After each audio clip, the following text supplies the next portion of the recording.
You walk into the grocery store 72 hours after everything stopped. The sliding doors are wedged open, one panel shattered entirely, the other hanging at an angle that suggests force rather than failure. Glass crunches under your feet in that specific way that tells you it's been walked over hundreds of times already, ground into powder and fragments, glittering in the weak gray light filtering through the skylights above. The light inside is wrong. Not dark exactly, but absent in a way that makes your eyes work harder than they should. It's the kind of light that comes from emergency exit signs, and whatever daylight manages to push through the windows. No fluorescent hum from above, no glow from the refrigerator cases, no electronic beeping from registers or scanners. Just silence. Complete silence. The kind of silence that isn't peaceful but accusatory, as if the building itself is waiting for you to explain why you're here so late. The smell hits you before your eyes adjust completely. It's not overpowering yet, not the wall of rot that comes later, but it's there underneath everything else. Something spoiling, something organic breaking down without refrigeration, mixed with the chemical tang of cleaning supplies spilled and left to evaporate. You take 3 steps inside, and your foot catches on something, nearly sending you forward. A shopping cart, tipped on its side near what used to be the produce section, surrounded by crushed fruit and wilted lettuce ground into the tile. The shelves are stripped. Not empty in the organized way they look when a store is closing for remodeling, but violated. Torn packaging scattered everywhere. Boxes ripped open and discarded!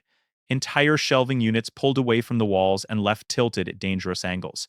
There are footprints in something dark near the pharmacy. You tell yourself it's soda. You're not the first person here. You're not even close. You're not even in the first 100. And standing there in the gray light with glass under your feet and the smell of spoilage in your nose, you understand with absolute clarity that the obvious choice, the logical choice, the choice that felt like common sense when you made it 3 days ago, that choice was a mistake. And you're standing in the exact place where thousands of people made that same mistake at the same time for the same reasons. And most of them are already dead. This isn't a story about where to find supplies or what to scavenge or how to avoid getting hurt. This is about why the grocery store, the single most logical destination in any urban collapse scenario, kills more people in the first 30 days than dehydration, exposure, and violence combined. It's about why the decision that feels most rational, most obvious, most aligned with everything you've been taught about how the world works becomes the most lethal choice you can possibly make when that world stops functioning.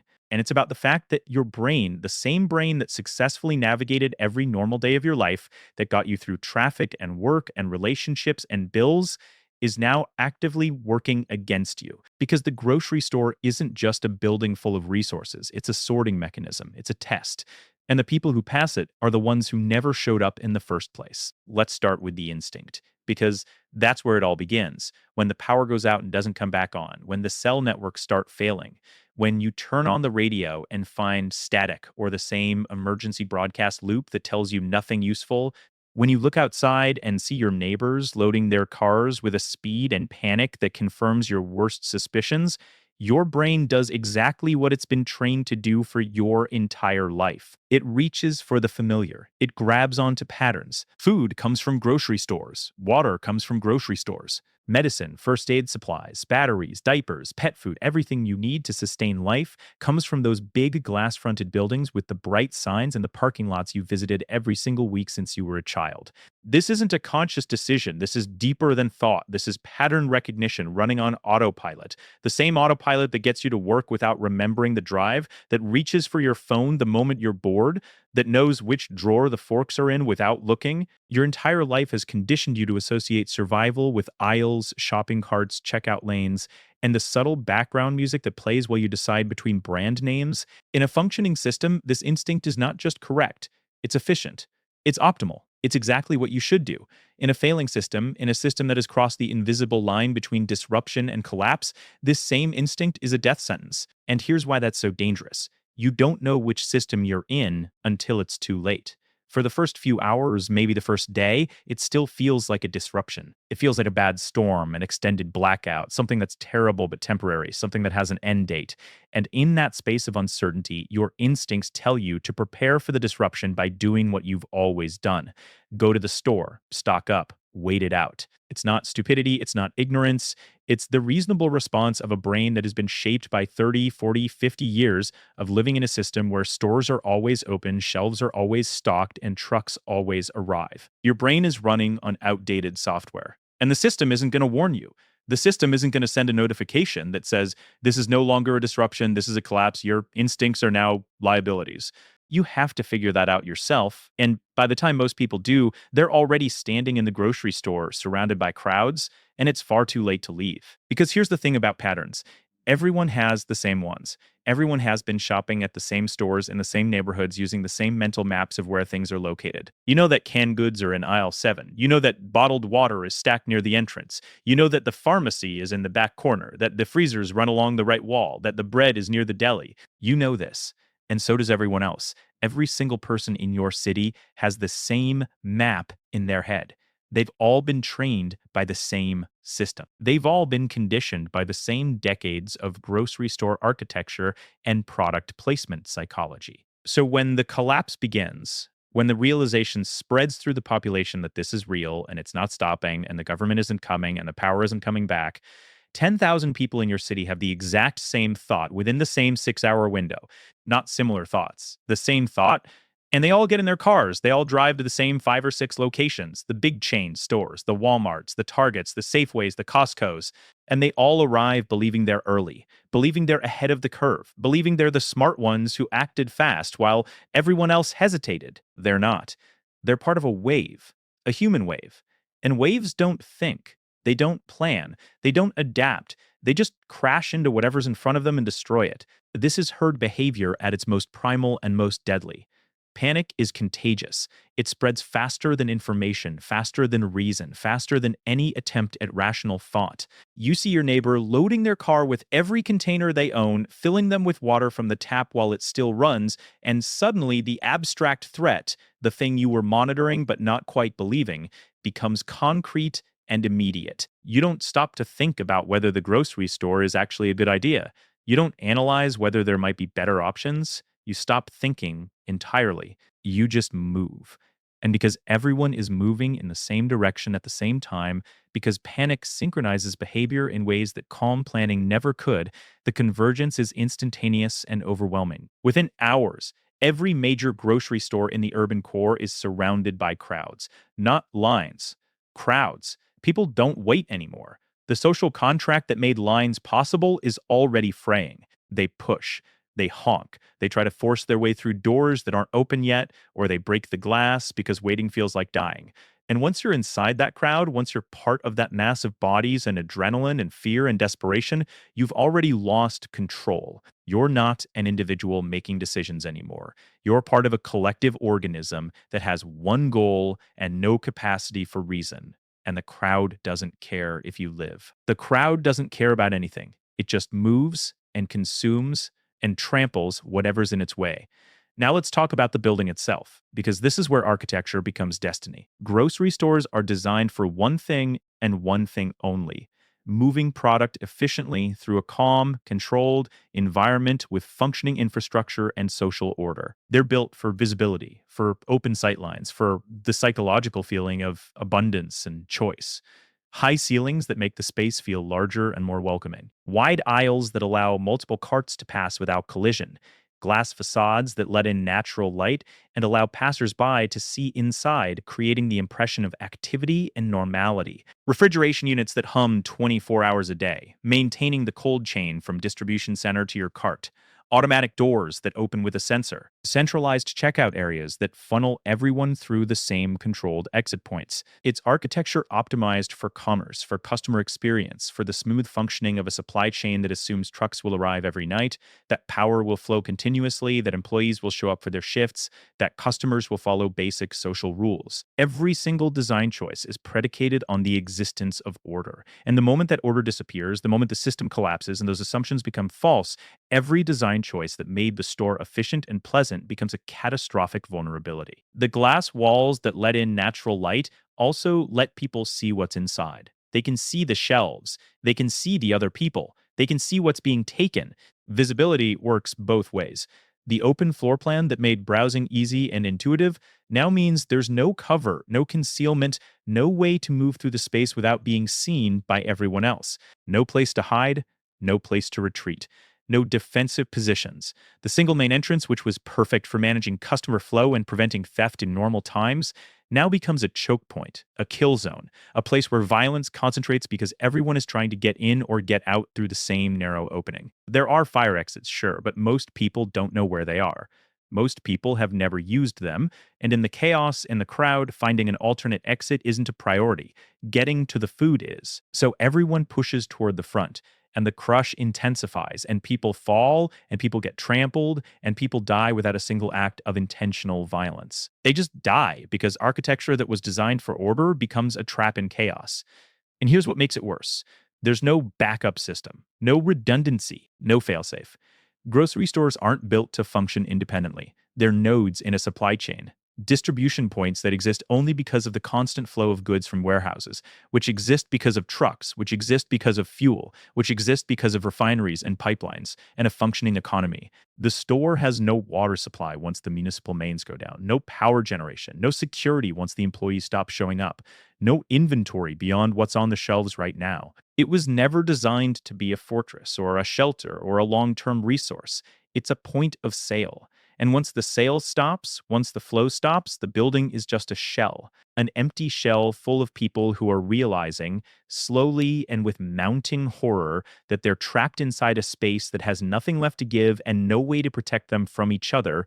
Let's walk through the timeline, because understanding the sequence of collapse is understanding why you're too late. In the first 6 hours after the collapse becomes undeniable, after the news stops broadcasting, after the emergency alerts fail to provide real information, after people start seeing their neighbors panic, the grocery stores are hit by the first wave. These are the people who react fast, who have cars, who have gas in those cars, who live close enough to get there before the roads clog. They're panicked, yes, but they're not yet violent. They're not yet desperate in the way that removes inhibition. They're still operating under the assumption that this is temporary, that someone is coming to fix it, that they just need to get through the next few days. They're grabbing bottled water, canned soup, bread, peanut butter, batteries, the obvious stuff. The stuff that feels normal. The stuff they would buy before a hurricane or a snowstorm. The shelves start to empty. The employees, if they're still there at all, stop trying to enforce order. Some of them leave to check on their own families. Some of them start taking things for themselves. There's no police response because the police are overwhelmed, or gone, or dealing with violence elsewhere. There's no manager calling corporate because corporate doesn't exist anymore, or if it does, it has no power to send help. By hour 12, the first wave is gone. The parking lot is full of abandoned carts. The shelves are half stripped. The store is starting to look wrong. The second wave arrives between hour 12 and hour 36. These people are more desperate. They've seen the traffic jams. They've seen the crowds on the news before the news went dark. They've heard gunshots in the distance, or seen smoke, or talked to someone who said it's really bad out there. They know they're late. They know the good stuff is gone. They're not shopping anymore in any recognizable sense. They're scavenging. They're tearing open boxes in the back storage room. They're smashing the pharmacy glass to get at the medications. They're taking cleaning supplies, pet food, things they don't even need or want just because it's something. Because going home empty-handed feels like failure, feels like death. And this is where the violence starts. Not because people are inherently evil, not because society is one missed meal away from savagery. That's too simple. The violence starts because scarcity is now visible. It's tangible. There's not enough for everyone, and everyone can see that there's not enough. And the people who hesitate, who try to be polite, who wait for their turn, don't get anything. So hesitation disappears. Politeness disappears. The social contracts that make civilization possible disappear because they only function when there's enough to go around and when there's a future where fairness will be rewarded. When those conditions vanish, behavior changes. Not slowly, instantly. By hour 72, 3 full days after the collapse, you're in the third wave. This is the wave you're in now, standing in the gray light with glass under your feet. The store is gutted. Shelves are completely bare or knocked over. The floor is a toxic landscape of spilled liquids, broken glass, crushed packaging, food trampled into paste and smeared across the tile. The smell is intensifying, spoiled meat from the cases that stopped cooling 3 days ago, sour milk, the acidic stench of rotting produce, and underneath it all, the smell of human waste because at some point in those 3 days, the bathroom stopped working. The water shut off, the toilets backed up, and people didn't leave. They kept coming back. They kept searching. They kept hoping they'd find something everyone else missed. A case of water in the back, a pallet that wasn't unpacked. Anything. They didn't find it. And now the store isn't just empty. It's contaminated. Every surface is a vector for bacteria and disease. Every open package, every punctured can, every leaking bottle is a biological hazard. The people who come in this wave, who arrive too late, who thought they could wait out the initial chaos, or who didn't believe it was real until now, they're not just competing with other scavengers. They're walking into a space that is actively, invisibly poisonous. And here's the part that nobody thinks about in the moment, the part that doesn't occur to anyone while they're digging through the wreckage looking for food. Even if you find something, even if you pull a dented can of beans from under a collapsed shelf, even if you locate a case of bottled water that someone stashed and forgot, you've just made a trade. You've traded immediate hunger for long-term risk. Because that food, whatever you managed to extract from the ruins of this store, it wasn't stored properly. The cold chain broke 72 hours ago. The meat in the butcher section thawed, sat in warm air, maybe refroze if it got cold at night, then thawed again. The dairy spoiled. The milk curdled. The cheese grew mold. The produce rotted into liquid. And even the canned goods, even the stuff that's supposed to be shelf stable, if the cans are dented or punctured or swollen, they're breeding grounds for botulism, for E. skin, coli, for listeria, for a dozen other pathogens that don't need oxygen, that thrive in sealed environments, that produce toxins you can't see or smell or taste until it's too late. And you don't know which cans are safe and which are poison. You can't tell by looking. The label might be fine, the can might feel normal, but the contents could be lethal. And you're hungry. You're desperate. You haven't eaten in 2 days. So you eat it anyway. You eat it because not eating feels worse. You eat it because your brain is screaming at you that starvation is the threat, that you need calories now, that you can worry about food safety later. And 2 weeks later, you're sick. Not cold sick, not flu sick, not the kind of sick where you take some medicine and sleep it off. Sick in a way that doesn't stop. Vomiting until there's nothing left in your stomach, and then vomiting bile. Diarrhea that dehydrates you faster than you can replace fluids. Cramps that double you over. Fever that cooks your brain. And there's no hospital. There's no emergency room. There's no doctor. There's no antibiotics. There's no IV to rehydrate you. There's no clean water to drink because the tap doesn't work and the bottled water you found is long gone. You're lying in a dark room, alone or with people who can't help you, getting weaker by the hour.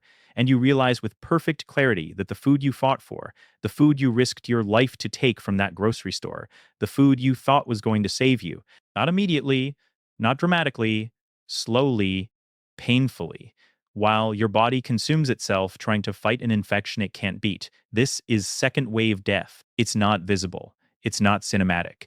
It doesn't make the mental highlight reel of what collapse looks like because it happens quietly, in private, in the days and weeks after the initial chaos. But it's the majority. Most people who die in the first 90 days of an urban collapse don't die from bullets or fires or dehydration. They die from illness, from malnutrition, from infections that wouldn't have killed them in a functioning medical system but are death sentences now. They die because they made the obvious choice under pressure, and the consequences didn't show up until it was too late to correct course, too late to undo the decision, too late to do anything but suffer through it. And even knowing this, even if you somehow avoid the contaminated food, even if you find something genuinely safe and manage to get out of the store without injury or illness, there's still the cognitive trap. This is the subtlest killer and in some ways the most inevitable, because your brain doesn't update fast enough for your entire life. 30 years, 40 years, 50 years. Grocery stores have meant abundance. They've meant safety. They've meant that civilization is functioning and you're part of it. Walking into a grocery store has always meant that your needs will be met, that there's more than enough for everyone, that the system works. And even after the shelves are empty, even after the violence, even after the smell and the silence and the evidence of total collapse, some part of your brain still believes that if you go back, if you check one more time, maybe the trucks came. Maybe someone restocked overnight. Maybe the system rebooted. Maybe it's better now. It's not. It will never be better. The trucks aren't coming. The warehouses are empty or controlled by whoever got there first with guns. The supply chain is broken at every link. But the mental model, the script you've been running since childhood, the deep pattern that says grocery stores equal food, doesn't rewrite itself just because the world ended. So people keep going back. They keep returning to the same stripped buildings, the same empty aisles, the same broken glass and contaminated floors, hoping for a reset that will never come. And every time they return, they're exposed again to other scavengers who are more desperate than they were 3 days ago, to the contamination that's getting worse as food continues to rot, to the violence of people who have nothing left to lose and no reason to pretend anymore. This is why the grocery store functions as a sorting mechanism. It doesn't sort people by strength or intelligence or preparedness or any of the things we like to think matter in survival scenarios. It sorts by predictability. The people who think like everyone else, who follow the same mental scripts, who make the same obvious decisions, they converge. They cluster. They all go to the same places at the same times for the same reasons. And the system collapses on top of them. The building can't support that many people. The resources can't support that many people. The social order can't support that many people. So the people die. Not because they were weak, not because they didn't try hard enough, but because they were predictable, because they followed the pattern, because they did what made sense. And in a collapsed system, what makes sense is what kills you. The people who survive the grocery store aren't the ones who fought harder or ran faster or grabbed more. They're the ones who didn't show up, the ones who saw the store for what it was, a trap disguised as a solution, the ones who understood, either through luck or insight or paranoia, that in a broken system, the most dangerous place you can be is where everyone else is going. Because collapse doesn't kill people randomly. It doesn't strike like lightning or a natural disaster, indiscriminate and chaotic. It kills predictably. It kills systematically. It kills the people who wait in line when there's no line anymore. It kills the people who follow the rules when the rules have ceased to exist. It kills the people who reach for the familiar when the familiar has become lethal. It kills the people who can't update their mental models fast enough, who can't see that the map they've been using their entire lives no longer matches the terrain. And it does this not because it's cruel, not because the universe has malice, but because it's efficient. Collapse is a filter. It's a sorting algorithm running on human behavior. It identifies and removes the people who can't adapt, who can't break pattern, who can't recognize that everything has changed. And the grocery store, the first place everyone thinks of, the first place everyone goes, the place that feels most logical and necessary, it's where the sorting happens fastest. It's where the predictable are separated from the adaptable in a matter of hours. You're standing in that store now, 72 hours too late, staring at shelves that have nothing left to give. The gray light makes everything look dead already. The silence is so complete that you can hear your own heartbeat, your own breathing, the crunch of glass that's been ground into powder under hundreds of feet before yours. And you realize, with a clarity that feels like ice water, you didn't come here for food. Not really.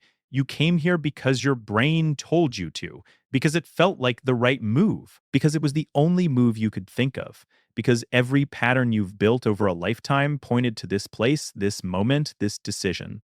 And now you're just another data point, another person who made the obvious choice, another body, or soon to be, in a building that was never meant to keep anyone alive. The store is silent. The city outside is silent. And you're starting to understand that the collapse didn't kill all those people, not directly. Predictability killed them. The inability to see that the rules had changed, the inability to break the pattern, and you walked right into it, just like they did, because the pattern was so strong and the alternative was so unclear, and your brain was running on software that doesn't work anymore. The grocery store isn't a resource. It never was. It's a test. And the only way to pass was to never take it.